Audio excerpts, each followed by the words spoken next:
The thing about silence is, it's a very effective way to keep the victim quiet.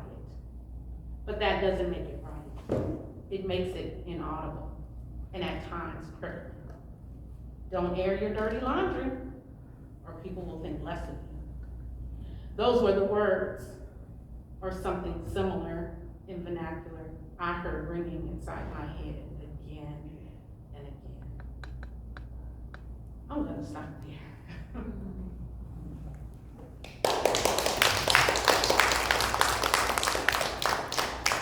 Thank you. So, as I advocate for my children, it was simply a cry and a gesture to advocate for the child in me. And if you want to know the rest, get the book.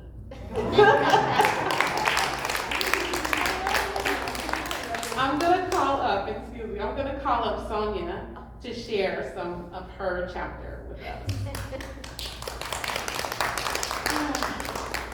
That was absolutely awesome. Awesome. I thank God for Patrice. That's 40 years, over 40 years of friendship right there. Graduates of junior high and high school together. Yes, that's your girl. Let's see, I have my excerpt from my chapter on chapter number 13. And I'll just read from here.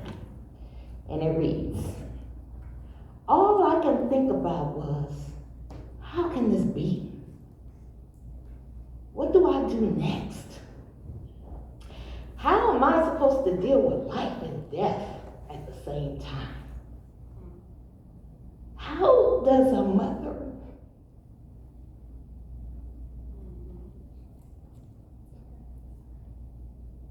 celebrate the birth of a child, yet mourn losing one at the same time? My mind was racing, emotions were everywhere. Feelings of joy and pain, loss and gain, grief and gladness. I didn't know which way to go. I didn't know what to do, where to turn. All I knew was I was strapped down, tilted back, doctors everywhere, moving fast. All I knew was I had a surviving twin and one that did not survive. And it was real. I literally thought I was going to lose my mind. All I know is that it was God's grace that kept me. We're reminded in 2 Corinthians 12:9 that God's grace is sufficient. He says that my grace is sufficient for you and my power is made perfect in your weakness. Yes, his word still remains true today. You see, God's plans are not like our plans. He is the master planner. And his plan is what will prevail in the end. And I didn't know at the time that he would get glory out of this situation. I couldn't understand what. I really didn't know what to do. I started having thoughts of, what did I do wrong? God, but I'm a good person. I eat right, I thought. I don't bother nobody. What happened? I stopped right there. But I say all of that to say, this happened 30 years later. 30 years ago, I mean. And it's today where I'm able to share my story. I knew that God was going to use it for his glory. I was going to be able to use it some way, somehow, but I didn't understand that year after year, when I was celebrating my surviving twin's birthday, yet I would mourn. How am I going to get to it? Every year, God. One year I feel like I'm strong and I got this, all right. I got this. I'm going to smile and I'm going to be happy this year. Then I find myself sitting somewhere bugging down, but here I am 30 years later, and I can say it's gotten better. It's gotten better.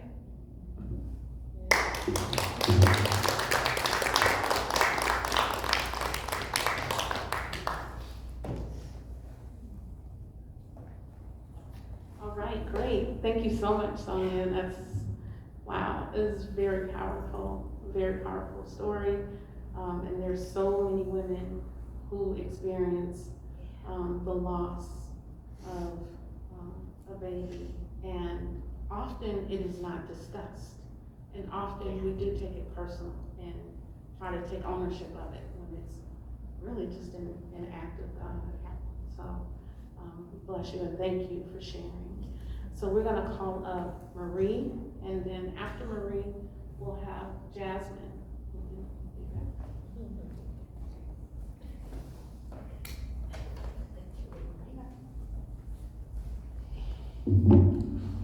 Okay. All right.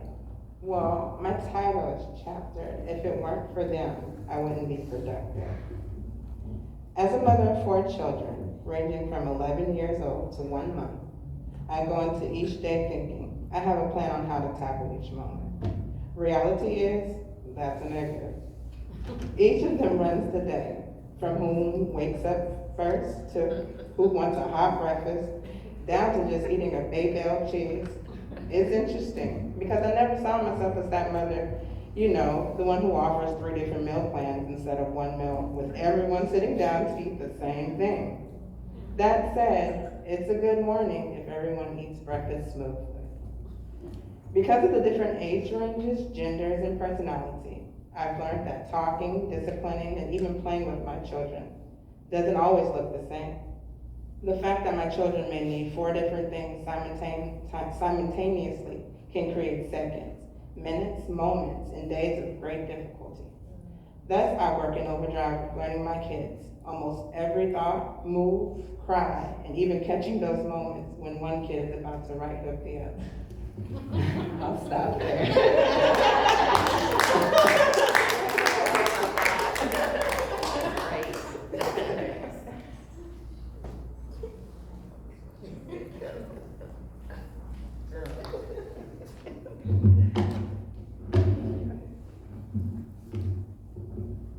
I'm gonna try not to cry. You see how it goes, y'all. I'm just gonna look down because I can't do that.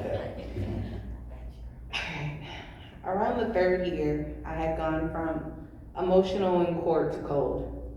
Nothing she said bothered me. After an encounter in court, whereby a mother said something that made it through my cold demeanor. She stated, "You stole my kids because you can't have your own." It hit me like a ton of bricks. It had been about 3 years, and I was way off of my plan's timeline. My son should have been here by now.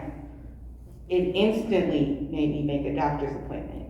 After an interaction, it instantly made me make a doctor's appointment after that interaction. After a month of testing, Tay and I sat in a fertility doctor's office where my worst fear was confirmed. I was told my right fallopian tube had scar tissue from an STD I once had upon a time. The scar tissue allowed my fallopian tube to dilate, making it nearly impossible to naturally conceive. A stupid decision I made to have premarital sex had canceled my birth plan. I was embarrassed, regretful, sad, and scared. I may never be a mother, as all I heard and repeat. After crying for the first 20 minutes of our ride home, Tay said, "I know this wasn't your plan, but we'll be okay. Our 2 girls are more than enough, and you don't have to give birth to be a mother." At that very moment, I stopped crying. He was right. I am a mother of 2. So find out the rest of the story.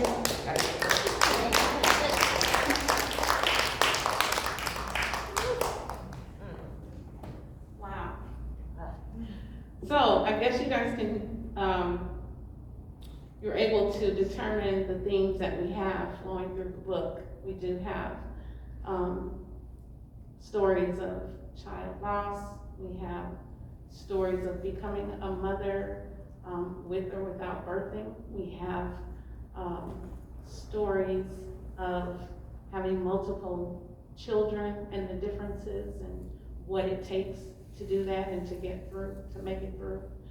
I should tell you, we have a total of 16 authors. The other authors are all around the United States and in the United Kingdom, and so they weren't able to be here today. But their stories are about, we have one author who talks about acknowledging and accepting and respecting her child's life, who is now transgender. We have a author who talks about the hardships of raising a Black male and as a single mom, and having to have certain conversations that perhaps no one else has to have. We have another author who talks about being a millennial mom, going through postpartum, and how everyone expects you to be so happy and excited all the time because you have this brand new baby, but you're tired. And maybe you're not there mentally 100%. Perhaps you're not feeling the love so much. And what do you do with that? So the themes of the stories run the gamut. And like I said, every mother can find themselves in this book. We will now call up Jennifer Brown Thompson, and then we'll have Brianna Dixon.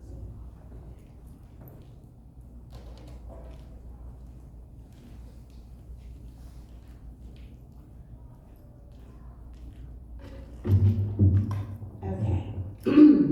Most of the authors know that it's very challenging for me because I'm a crybaby.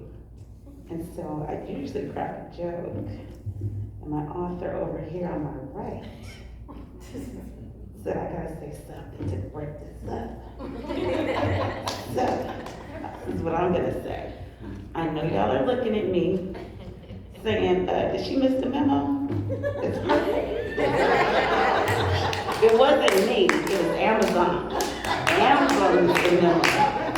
And while we were up here, I got a note that said, your package has been delivered. So, oh my goodness. And that's the truth. I feel so honored. First, in everything I do, I give glory, honor, and praise to God. And I am also so grateful to Patrice. I've known Patrice for 27 years. I think that's what we decided. That's what we're gonna go with. And I toiled about this over and over in terms of my story. I have many stories, many. And this is what this story that I'm sharing came to light when Patrice offered me the opportunity to join in this compilation of these amazing women, some of which I've known since they were children. And so forgive me for my tears when it's not even me up here speaking, but it's because I love y'all and I got you. So a little bit of mine. I'm chapter 7 and that number. Okay? Right. God is with it. Her life, not mine. Love is. Hi, baby girl. I missed you so much. What's up? Wish you were here. Mama, can you listen to me? Can we talk? Of course, baby girl. What's up? Sounds like you have company, Mama. Can you go someplace quiet? Okay, sweetie pie, I'm listening.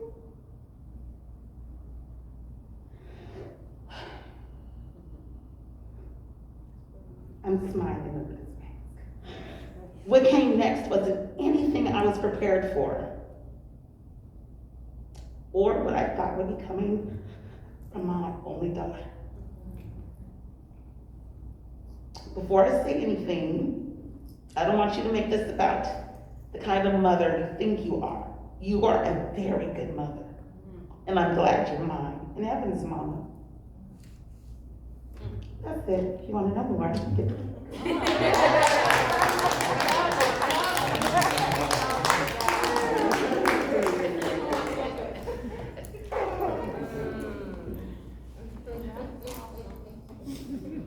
think all of us aren't inherently crybabies. And I think that's one of the things that brings us together, that keeps our common ground. Crying and God, I feel like those are just like two of the most cleansing things on this planet, right? I just wanted to make a real quick point before I read my excerpt. I told my mom one of the hashtags I created for my posts regarding our book is story sharers.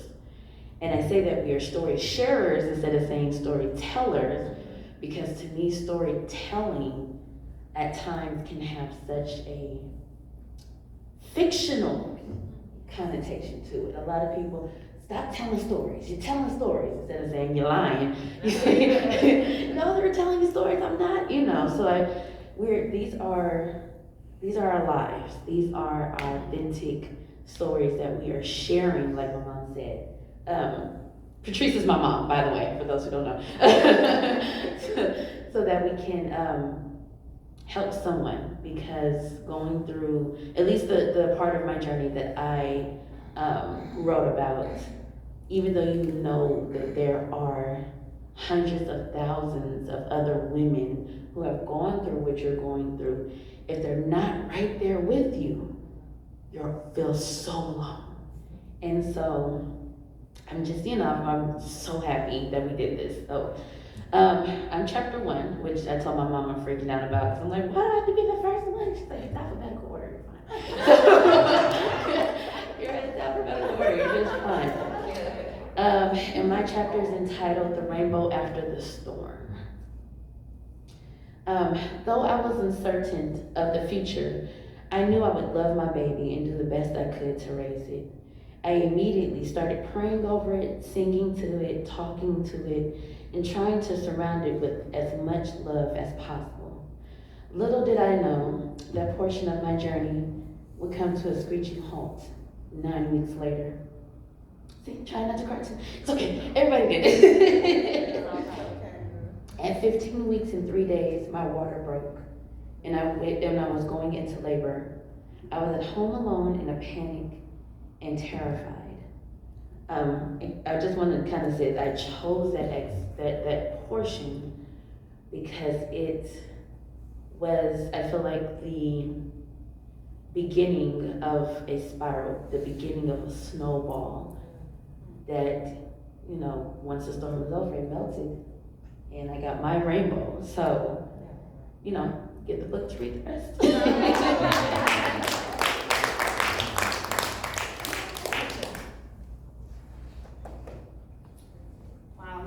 Good. They should be writing for television. Yes. So I just want to share with you, because a lot of our other authors aren't able to be here, so I just want to share a little excerpt. This one is from Dr. Lulu. She is known on social media as Dr. Lulu. She is actually Dr. Ume Ushina. And she is from Nigeria and lives in Texas now. Her chapter is Stop Acting Like a Girl. It says, words that I repeatedly used to admonish my eldest child when she was younger. How I wish I could take those words back. How I wish I never uttered any of them. How I wish I never felt the need to say such words. How I wish I never felt the need to make her feel anything but whole.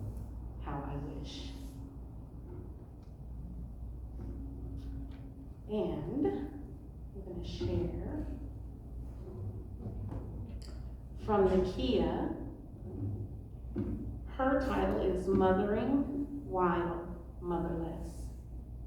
On Monday, April 24th, 1995, at approximately 4 p.m., I became a motherless child. My mother succumbed to severe perinatal infection. She had lupus and was on peritoneal dialysis at the time, and passed away at just 46 years old. I was only 14 at the time. When you're a kid, people in their 40s seem old. But at the time of this writing, I am 41 years old. And I have a newfound appreciation for just how young you are when you're in your 40s. There's no cure for lupus, so my mother always knew that death was a possibility for her. But she prayed and had faith that God would allow her to live to see me grow up. And in a way, her prayers had been answered.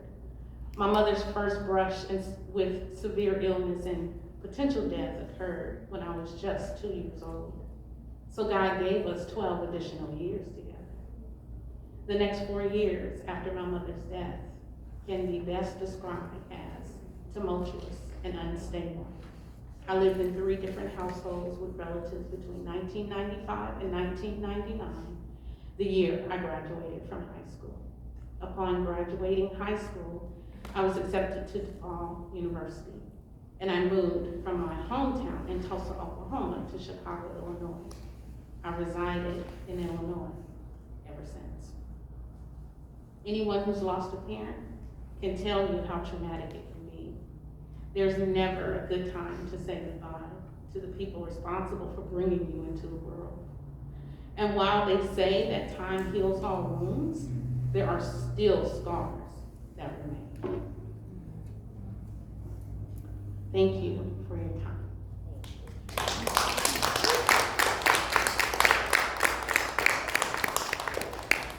Okay, excuse me, I got something in my eye. Yes, something in my eye. I like to say that I did not know what to expect today, listening to all you beautiful ladies and your experiences. Before I ask the question that's on my mind, are there any questions from the audience right now? You ready for some Q&A here? Yes. All right, let's get it. Any questions? Okay. Are you all right? All right. I know you probably got something in your eye too. It's probably something in the air here. I think that's what that is, right? Okay. Yes, yes. So my question to all of you, and those of you who want to answer this, just put your hand up and I'll pass you the mic. What was the most difficult part of writing your chapter? Who's first? For me, the most difficult portion of writing my chapter was to know how much to share. Because as we all know, that our story that we're telling is from our point of view, but we're not solo characters. We all have supporting actors and people in there, and we're telling their stories as well. So for me, trying to find out how much I could tell without basically telling somebody else's story, especially for my children who do have a biological mother. The hardest part for me to write this chapter was self-examination. I actually started out writing about something completely different. And we had a session on writing. I brought in a writing coach and she worked with us, and after we had our session, I realized that I had not hit the points that may be necessary to help someone else. And after I had struggled with what I started writing, once I made that realization, writing just took off. And it was very simple. I knew exactly what I was gonna write about. But the hardest part in that is really the self-examination. It's hard to look at yourself. It's hard. Maybe it's just me. It's hard to look at yourself. And to do it in honesty. And so that was the hardest part. I would say for me, the hardest part about writing my chapter was reliving the traumatic experience of having a miscarriage. Understanding that, like I said, this book is not for us. We know our stories. This book is definitely not for us. So having to, kind of suck it up and just get through it. I didn't power through it. I literally stopped writing my chapter like at least 6 times because I just kept sobbing. I couldn't stop crying. But once I got through it, it was a relief. I'm like, okay, I'm good. I got it. I'm okay. I'm gonna do it. You say, yeah. Yes. Thank you. And for me as well, opening up those wounds again. I had to go back 30 years and replay what happened. And 30 years ago, Google wasn't where it is today. You couldn't get on a computer and Google, well, what is this about? And so as I was beginning to write, I needed to get the correct term of what I was diagnosed with. And so I did a little Googling and I got the information that I saw. It took me back to where when the actual event happened, there was talk amongst the nurses that we should get a lawsuit, hire an attorney because there was some type of foul play with one of the hospitals. There's a lot that I couldn't share due to the word, in my story.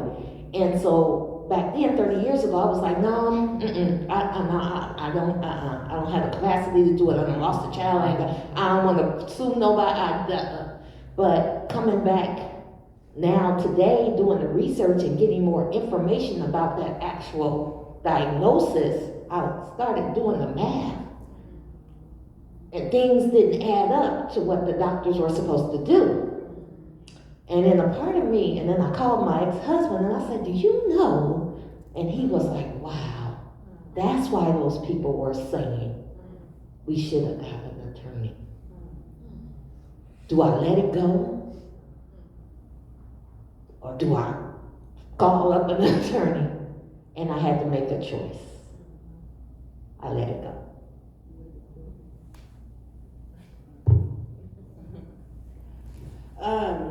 The hardest part for me writing my chapter was my children.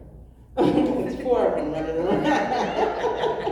I didn't want to throw my notebook at one of them every time somebody got in my face. But actually, it was very difficult because it's so much more before a mother of me.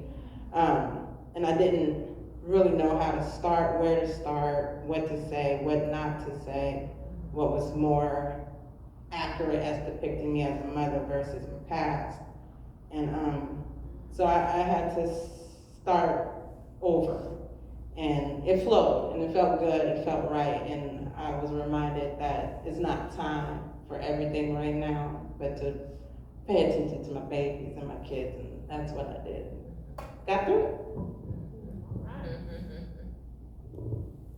For me, it was mostly releasing the care about what other people would think and letting that go. And it has definitely freed me so much so that I'm ready to continue writing.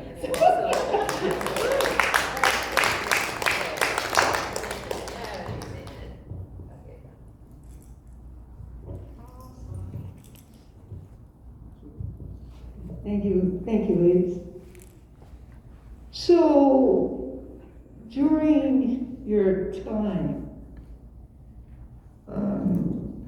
I must apologize if I'm going to make you revisit some things that perhaps you may not want to revisit. That's why, when I ask the question, it's for all of you, but only those who feel that they want to comment and ask the question, okay? That's why I'm not seeing it going around. But if you pass it around and you want to speak, that's fine. But no pressure here. Remember I told you, no pressure. This is not structured for me. I didn't plan this. Okay, I'm doing what I feel, what you're allowing me to feel from what you're presenting to us. Okay?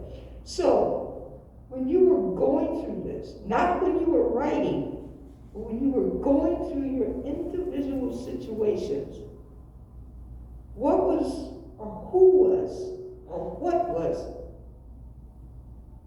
the person that most inspired you to lift you up to get through each of your situations that you went through? Is there one? We know, pretty much listen to you. I say, God, Father, we know that. Okay. We're all in tune to that. But other than that,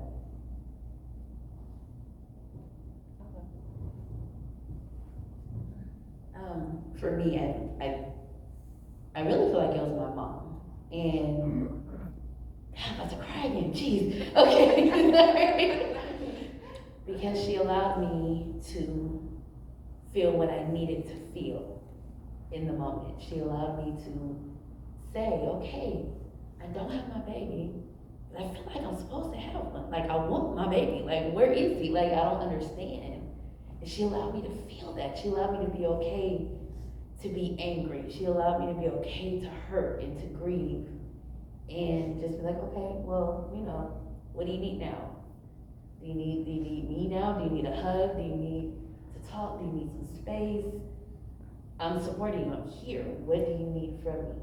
I know it's very hard to support anyone emotionally if you haven't necessarily been in their shoes. Exactly. But I feel like as my mother, and like she said, her mothering is from a place of advocacy and support and protection. I feel like that melded well with what I needed in that moment. I needed Mama Bear in that moment and to protect her cub, and that's what she did. But as an adult, she allowed me that space to feel what I need to feel, not what she thought I should be feeling.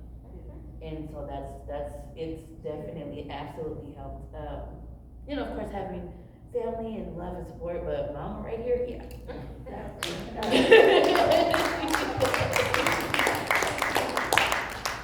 okay, so, okay. I'll be quick. My surviving twin. Every time I would look at that child and remember where he came from, he was 1 pound and 10 ounces at birth. And to watch him, both of them could have died. And to know how long, and to just recall seeing them in the incubator with tubes everywhere, and to see where he is now, to watch him grow and to grow. And when I would look at him, I would not only see him, I would see his twin brother. So looking at, and it was just a constant reminder of God's greatness and His miraculous works, and just to see him, and he has a heart of gold. That child is something special. And so to this day, he just encourages me, Mom, you can do it. Mom, I love you, Mom. We have such a connection. I have 2 daughters, and just in him, but there's something about that one. Something about that one. Oh.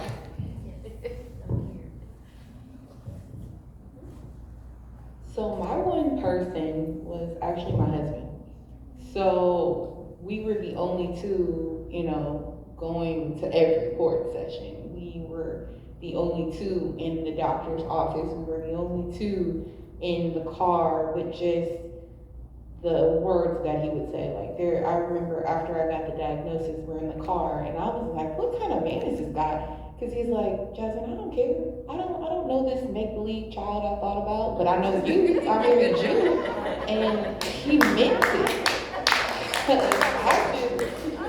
I just knew he was forming divorce papers after that diagnosis. I was like, "Oh, great, I'm gonna be single and alone and all this other stuff." But it was just. He was like, I love you past your imperfections. I love you past those moments. And he was there through those moments and stuff like that. And then I would be remiss if I didn't say that my mom definitely got them follow-up calls though. So I'm not even gonna lie, she definitely got the follow-up calls. And I was like, she's like, I don't know what you're saying, but okay, baby. Okay, all right, it's gonna be all right. That's literally what she said. She's like, I don't know what you said, but And so through that process, definitely can say those are the people who stood by my side through every diagnosis, through every court case, through every emotional break. I definitely had several emotional breakdowns through those court cases, and they're the ones who got me back to be able to speak like I have some sense in my life. Thank you, ladies. Thank you. I appreciate it. What's my time? What's the time? I know Patrice. 2:15. Okay, my last question.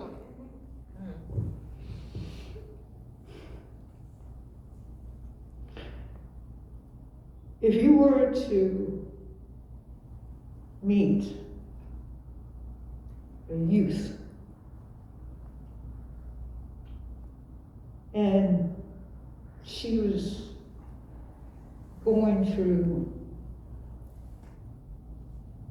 some similar things with her mom, the reverses, her mom, perhaps the youth has found that her mother, like you mentioned, the mother has a terminal illness.